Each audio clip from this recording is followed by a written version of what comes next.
Okay, welcome and thanks for coming. So, in Samantha Hunt's debut novel, The Seas, the narrator attempts to leave her hometown. Driving away, she observes, that is how a small northern town in America works. It enlists one beautiful thing, like the ocean or the mountains or the snow, to keep people stuck and stagnant and staring out to sea forever. Samantha Hunt's fiction enlists many beautiful things to keep us staring, not so much stuck as mesmerized.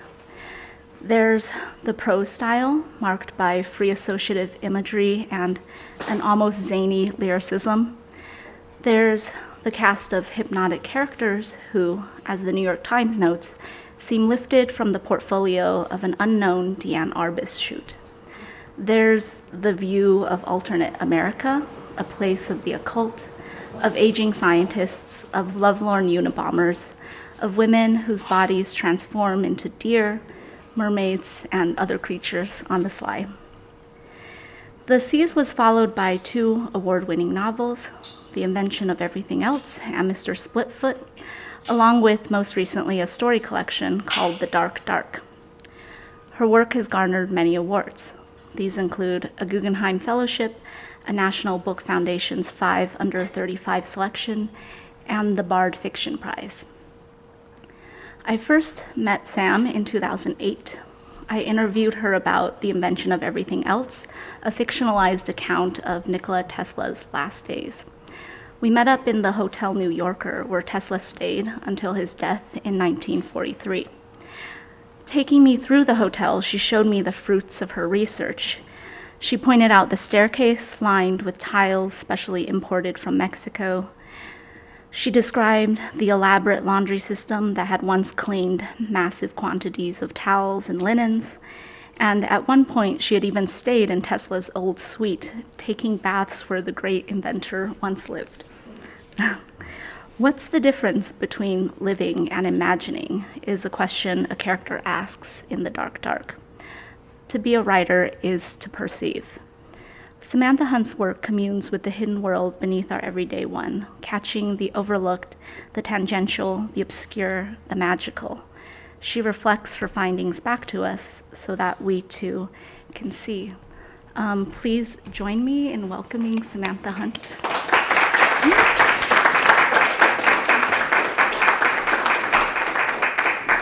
Thank you so much, Ling. I'm glad for that memory of the Hotel New Yorker because Ling took me out today and showed me some of the secrets of your city, and I was like, like a starving vampire for secret places. The weirdest thing that ever happened at the Hotel New Yorker was there was an old ballroom. I got to be good friends with the chief engineer there, and he took me through, and I was also like 8 months pregnant when he took me through. And we had hard hats on, and we were going through the tunnels and all this. There's so much. It's just a network of craziness there. And we come up into this old ballroom that's like 3 stories high. And there were like aliens flying through it and weird silver things. And it was Will Smith was filming I Am Legend. And I was like, what? It was this glorious moment.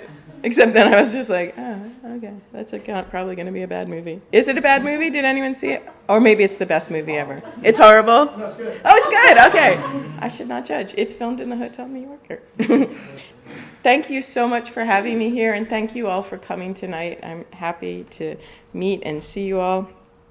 Thank you, Ling, for that lovely introduction and for being my escort today. So I'm going to read a story from The Dark Dark. And it's one of the oldest stories in this collection. It's called Beast. And I like it because it seems to change and grow with me in a weird way that spooks me a little bit. But I like it that it keeps on having new meaning to me. And in fact, I just heard from a woman tonight, a stranger, who told me that like how this story had helped her through a sexual assault. And I was like, what? That is a whole new lens now for me to think about this story. And I was like, oh, that's so cool. That's why we want to write, right? For things like that. And I don't have anything I need to tell you, but I am going to tell you this because so many people don't see it in the person, Alex Murcha, who designed this cover, is such a genius, but it says dark, dark. In case you didn't, oh, you didn't see it. See? Who saw it before I just said it? You saw it? You saw it? And you saw it? Okay. So many people don't see it. Some of you saw it. Yeah. I have to say, for like 3 days, I didn't see it. And then it was lying on the floor by my bed, and I was like, dark, dark. Dark. Yeah. Sorry, this way's the best way. So dark, dark. Isn't that cool? And so the dark, dark to me in these stories is that idea of a threshold where you're looking out and it's like, I can't see out there, but there's something, and it's not a feeling necessarily of fear, but certainly fear's involved, but it's more a sense of potential or possibility, and you're like, I also can't resist it. I'm scared, but I can't resist that, right? So I think of the dark, dark as a positive. I think of it as a place of production and insight and accepting mystery, really, which is what all these stories are about, accepting mystery in some way. Okay, sorry, I'll stop talking and read this to you. Beast. I read the newspaper in bed at night, propping it open on my belly. My boobs fall off to either side as if they're already asleep. They care little for the news of the world after the day is done. Still, I read the paper as a refreshment, like a breath mint, or a catalog filled with clothes I'd never buy. On page 18 of the National Report, there's an article, "Good Guy Gets the Chicks." It's the story of a brother who works at a chicken rendering plant by day and at a security firm by night in order to send his sister to college. He sells his plasma to make ends meet. He must be Japanese or Amish. I flip ahead to the jump to see his picture. He's just some white guy in Minnesota, and I guess I find that hard to believe. He's like an artifact from the 19th century, back when people still took turns churning butter or tending the fires at night. In the photo, he's wearing sneakers and a plastic apron stained with blood. He's positioned along a conveyor belt that is dotted with the dead bodies of chickens. He's from right now. Archibald Leopold never finished high school, the article says, yet every month he sends the Student Loan Corporation a check for $578. Mr. Lepore has been working since he was 16 years old to support his twin sister. He found a second job when they turned 18, and she was admitted to Northwestern University. Oh, I should have changed that quickly. To University of Chicago without a scholarship. Oh, no, it's them without a scholarship. Right? Mr. Lepore from the refrigerated storeroom of Pool Ticks says, but then it moves, just slightly. A tick, I tell my husband. A tiny black dot with legs. A period escaped from the newspapers, making a slow-motion dash across my stomach. Another one. My husband rolls onto his side. Let me see. Right here. He moves in for a closer look. That's a pimple you picked. I wasn't picking anything. I was just reading. It's a tick. Do you see it? He spreads the skin of my stomach. There's a spot of blood. Any legs? I don't see anything, really. Deer ticks are very small. I know. It's my third tick this week. But I don't see anything. He pauses over the spot and exhales. Wait, all right. Wait, I see something. What? It's squirming a little bit, black. I knew it. Pull it out. You're not supposed to pull them out. Then the head stays inside. We'd received an illustrated mailer from the county. Lyme tick awareness. The sicknesses carried in their saliva, it said. Get the head out. What am I supposed to do? He disappears into the bathroom for some tweezers and a cotton ball soaked in alcohol. The cottage we live in is only one story and a bit run down. It's what's called a carriage house. It's on someone else's property. We are caretakers. We mow the lawn, handle the trash, look out for robbers and all that. That's how we manage to live here. A place crawling with deer and mice and ticks instead of an apartment in town. At this hour from our bedroom, the rest of the house feels dark, and dangerous. Things might be creeping, rotting, plotting revenge out there, and I wouldn't even know because I can't see the living room, and beyond that I can't see the small kitchen with 2 windows that look out to the screen porch that looks out even further onto the road and the mailboxes. I can't see any of that right now. Have you been rolling around in the grass? He dabs at the spot and I can smell the astringent. He clamps down with the tweezers. Ready? He yanks once, taking a bit of skin with it. That ought to do it. He applies the alcohol. I don't know if he pulled the head out. His mouth is twisted, worried. Is it gone? Yeah, you're fine. Sure? I'll look again in the morning. What if the morning's too late? You're fine. He takes the tweezers and whatever he's tweezed back to the bathroom. I hear the toilet flush and I see him walk through the living room. He has on a pair of boxers and a ribbed undershirt. When we were teenagers, my husband worked at Akron's rubber plants. Now, most of those plants are gone, and he's found a job running the heavy machinery for, oddly enough, a heavy machinery manufacturing center. He's still very strong. He still has the figure of a man who grew up lugging around 100-pound tires all day. We went to high school together and married a few years after we graduated. I am lucky. I made a good decision by accident. In high school, we chose boyfriends blindly, pinned the tail on the donkey. I thought he was handsome, and that was about all I thought. So I was surprised to find, after we'd been married a few years, that my husband was someone I really did love. There are things about him that he'd kept hidden in school, secrets that make him precious, kindness and wonder and a beautiful singing voice, qualities that took a couple of years of chipping away before they were revealed. Can you take off your clothes? I ask when he returns. I like my pajamas. Those aren't pajamas, they're underwear. Not necessarily. He takes off his clothes anyway and looks at me once as if I were a brand new flashlight whose bulb, for some reason, has already dimmed and malfunctioned. But I'm not brand new. We've been married for almost 11 years now. He gets back into bed. I wrap my body around the tick bite. I can see the picture of the chicken rendering brother from Minnesota. He smiles up at me from the floor where I dropped him. I have a sister. She'd never work at a chicken plant for me.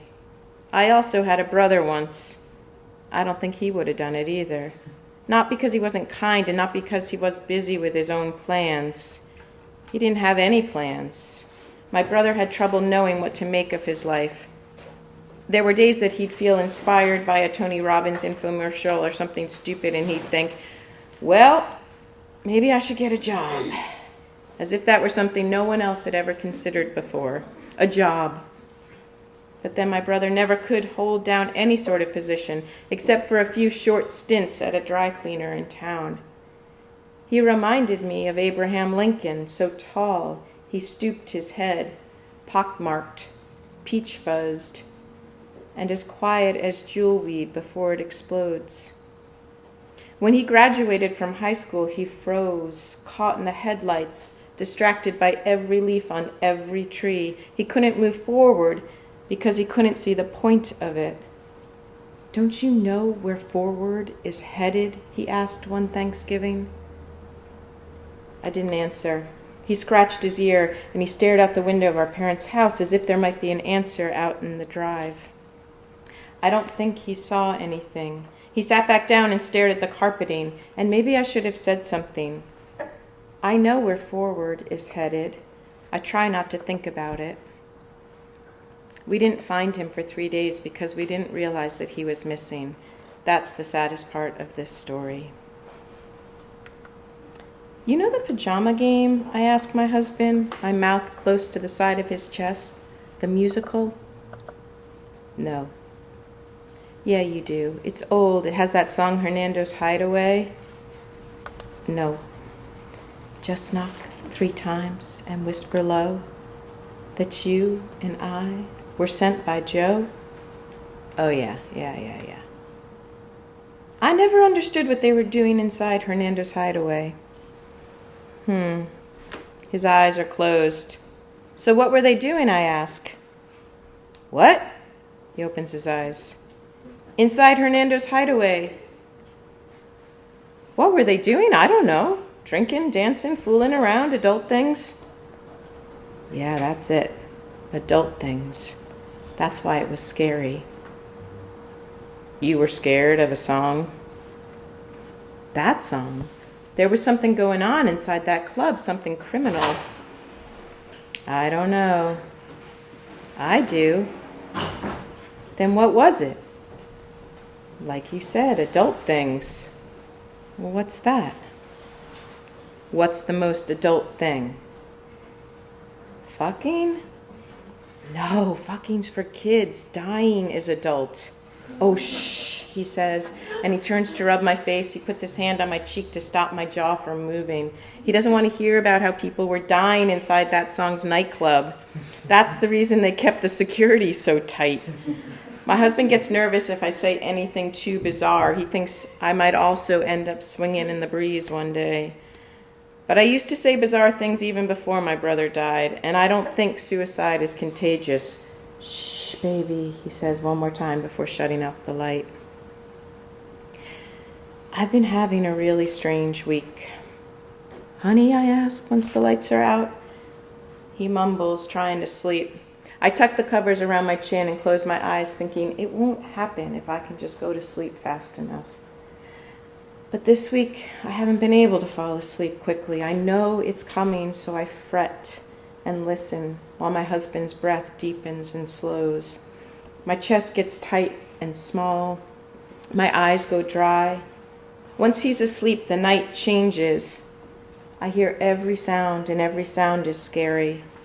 The furnace, the frogs, the cable wires scraping against the roof. The more alone I get, the louder the world becomes. There are wild animals outside, raccoons, squirrels, skunks, possums. I listen, and then I try to brace myself, holding onto the sheets. I know it's coming. I get ready for it, I wait, and just when I think too much time has passed that maybe it won't happen tonight, it happens so quickly I can't scream. My hands and feet harden up into small hooves. The fingers and toes swallowed up by bone, and then the most frightening part is over with, the part where I lose my opposable thumbs. Next, the fur, brown, speckled with some white. The sprouting feels like a stretch or like I'm itching each individual follicle from the inside as a wiry hair pokes through a pore. My arms and legs narrow, driving all the muscle up the flank. My neck thickens and grows. I feel my tail. I like my tail. Finally, my face pulls into a tight, hard nose. My jaw extends, my tongue grows long and thick, my lips shrink before turning black and hard as leather. And then it's done. And then I'm a deer. I still haven't told my husband, but I practice telling him. Lately, I imagine saying, when you turn out the light, something funny happens to me. What? I think he'll ask, or just, funny? What do you mean? I turn into a deer at night. I plan on telling him clearly like that. No hemming, no mistaking what I mean. A deer? He won't believe it. I know he won't. A deer, I'll confirm. What the fuck, he'll say. Just like that. What the fuck? With a slowness that means he's thinking hard about what I'm saying. Calm down, I'll tell him, though he'll probably be calm already. What are you talking about, he'll ask me, disappointed, as if he already knows deer don't mate for life. I'm very careful, very quiet, planting my hooves on our bed. I stand over him, staring down at his body from up on my wobbly legs, straddling his belly. I sniff his neck, licking the hair of his armpit, cleaning him. Though I don't want to wake him, I kind of can't help it. I don't know what would happen if he woke now. He keeps a .22 and a shotgun in the hall closet. When I was growing up, the land around here was different. Mostly there were lots of soybean farms, hog farms, and wide tracts of government-owned land, where every now and then you'd see men digging with bright lights late at night, looking for natural gas. Sometimes the gas diggers would wake me up when I was a girl. Their lights were so bright it was easy to imagine they were coming from an alien spaceship. The gas well sites were all connected by long, straight roads on the government land.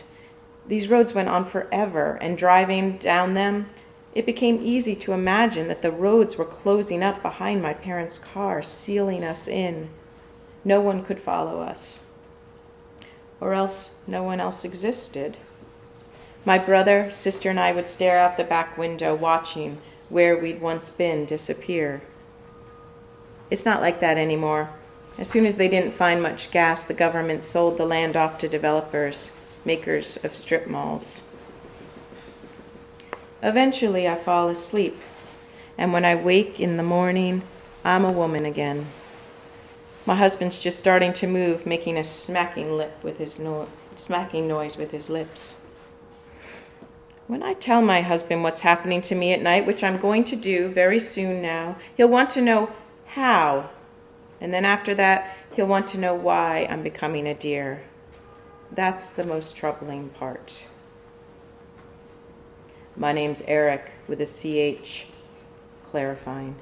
I thought he is lying, because liars use detail. Married, I thought, and I was annoyed he would lie, so I told him my real name.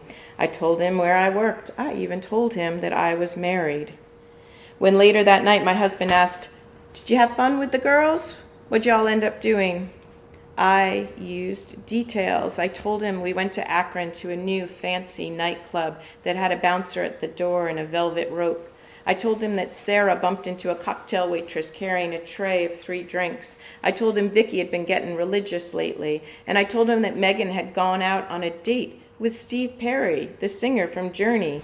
I told him that she said Steve Perry was nice, but the whole time she couldn't stop singing, "Don't Stop Believin'."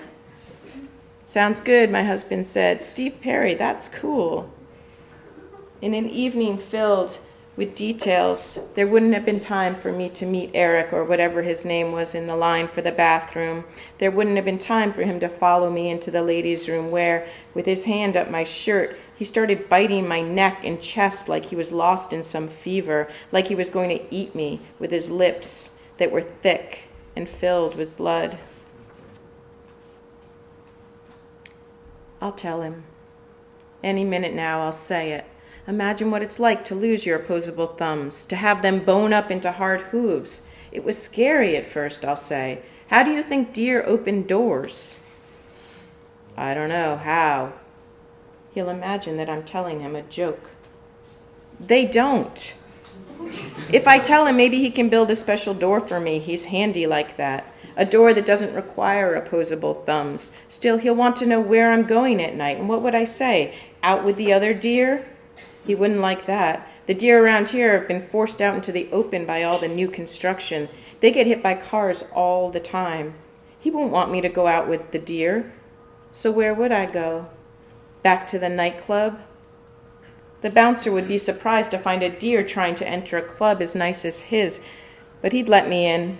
"Takes all kinds," he'd say, throwing open a velvet curtain on the room. "Just knock 3 times and whisper low. The song says something about castanets and silhouettes." I'd scan the nightclub for Eric. Couples would sit around small cocktail tables, snapping their fingers in time to the rhythm of the song. A scent would hit me, and I'd turn into it just like a movie star slapped across her face, beautiful with a fever. I'd smell the blood of an animal the kitchen staff's preparing. I'd lick my lips slowly, letting my pink tongue dangle out of my black mouth a little, just like some animal waiting by the side of the road for the driver who killed it to come back one more time and kill it again. I wonder if I have Lyme disease, I finally say. But this is actually a minor fear, a made-up fear compared with what I'm really thinking about. My tail, my hooves. He turns to look at me. I try again. I've been thinking a lot about deer. He has a seat beside me on the bed, raising his eyebrows. But that's not quite what I mean. So I say it. I think I'm becoming a deer. You think you're becoming a deer? He asks. Eric called me at work yesterday to tell me what he wanted to do to me. He said he wanted to see me again. He said he wanted to eat my roast beef pussy. One thing very general, one thing very specific. It made it difficult for me to breathe hearing those very specific words. No one had ever said that combination of things to me before. I was shocked by how powerful those words were, and I started to think that maybe he did actually want to kill me, thus the reference to beef, thus I'd fuck you to death. After he hung up, I thought about Becky and Tom Sawyer in the Cave, though I haven't read that book in 20 years. I don't think that Tom would ever talk that way to Becky. And I couldn't actually remember what happened to them down in the cave or why they were there, but danger was nearby, and Tom was keeping Becky safe. There were bad men in the cave, bad men who filled the cave with the stench of their badness. I bet that Becky could smell it. I bet it made her think differently about Tom. Maybe she would have been interested to hear the things those bad men wanted to do to her. This morning I can see through the living room into the kitchen. I can see the mailboxes waiting by the edge of the road. Lust makes room, the way a bomb exploding makes room, clearing things out of the way. I listen for a moment, trying to position my ear near my heart. I can't get my head very close. Tick, tick, tick, tick, tick, tick, tick. I don't actually hear any bombs ticking. I'm just worried for my husband. You're becoming a deer, he asks me again. My husband's looking out the window. He is wincing. Maybe he's thinking about something else, something that happened at the heavy machinery plant. Maybe he is thinking about another woman, perhaps one we knew in high school who didn't have problems like this. We sit in silence. I don't want to say anything more yet. I want for a moment to let it be. Will you show me? He asks and doesn't wait for an answer before telling me what to do. Show me. That's not what I thought he'd say. Okay, I answer very quietly. I will tonight. A deer, he says. A deer, I repeat. All right, he says, all right, and then he leaves without kissing me goodbye. We don't talk about it at dinner, or even after dinner when we're watching TV, brushing our teeth. My husband has stopped talking. He takes off his clothes without my even asking him to and stands in front of me, pulling on one ear, like there's an honesty tonight, a bright rawness I'd never seen before. He is beautiful to look at. I slide the newspaper to the floor and he shuts off the light. I listen to him. I listen for him to fall asleep, for his breath to change, but it doesn't. Instead, he clears his throat. I hear him stay awake, imagining his eyes blinking open against the dark like mine. I wait, and I wait, listening. America at night, a couple of cars, some wind, a plane overhead, a blue jay or a crow. One of the birds with an ugly voice is upset about something outside. I wait and listen until I can't wait any longer. The blanket's up around the back of my neck, and my eyes shut as a woman, and I'm asleep before it happens. When I wake, it's still night. I can tell because there's a small knot of unknown fear in my lungs and a soupy proximity to every memory I've ever had. Something's rousing me. Something wants for attention. A poke, a sharpness dragged across the fur of my back. I seize up the muscles in my neck. The barrel of a gun. Though the room is dark, I can see the light of the alarm clock's blue digital numbers, 12:32. I can see my hooves. I'm too scared to move, too scared to turn around. I feel the poke again. I turn, prepared for what I might deserve. The digital clock changes, 12:33. There is no gun. He has his front hoof raised. A buck almost twice my size, with nearly 8 points of antlers, is waiting, his leg raised. The light of the clock reflects dully in the curve of his worn antlers. My front knees loosen and shake. There is a deer in my bedroom. one besides me, and I'm terrified, more terrified than I would be by all the guns in the world. I know what a gun means. I haven't any idea what a deer means. I lift my eyes to him. He lowers his hoof and, turning his back on me, walks from the bedroom. It's then that I pick up his scent. Mine. I follow him out. How, I want to ask him, but we are both deer now, and deer cannot speak. He has the front doorknob in his mouth. He twists his head, opening the door, as if he's done this 100 times before. The night is navy blue, stars and cold. The grass underfoot breaks into a spicy smell, oregano and dirt. Why should anyone be afraid of night? But then there's motion around me, and I'm terrified. I'm afraid of this night, and I stumble back, trying to figure out what I'm looking at to let the world come into focus. Fur and flanks and pointy hips and rib cages pass slowly before me. Sharp ears that nervously twitch forward and back. Everywhere the warmth of blood. Dark brown eyes lined with white fur and quivering backs that shake and itch. Silence. The road, the yard, the whole county is filled with deer, a calm stampede of them, an ocean of brown fur moving both together and separately. Not one of the deer says a word. It's quiet. Each looks exactly the same, a flood of the ordinary. I am humiliated by their numbers, by the way they clump themselves together desperately like insects. I turn to go back inside our house, but he is standing on the front step and he stomps his foot. He doesn't want us to go back in. He curls his spine and jumps, or not jumps, but lurches quickly, urging me forward, as if that's where we both belong. As if that's where we've both always been. I know where forward is headed. I look out at the passing deer again, trying to pick just one from the mass. This is hard to do. They are guarding what's individual by disguising it with what's not. See one leaf in a forest. My husband steps forward in front of me. He's staring at the deer the way a person might stare at the sea, without thought, without time. I catch his scent. What do the deer mean? That's a good question. That's the best question. I think the answer is somewhere nearby. I can smell it. I think I could almost say what the answer is, but I'm a deer now, and deer can't talk. My husband steps forward again, and I follow him right up to the edge of the deer. His antlers have 8 points. I tell myself I'll remember. I'll find him, or hope he'll find me. Or maybe being found won't matter when we are animals. I step forward, and then I step forward again, closer to the deer. I feel the warmth of that many living things. I feel their plainness rising up to swallow me.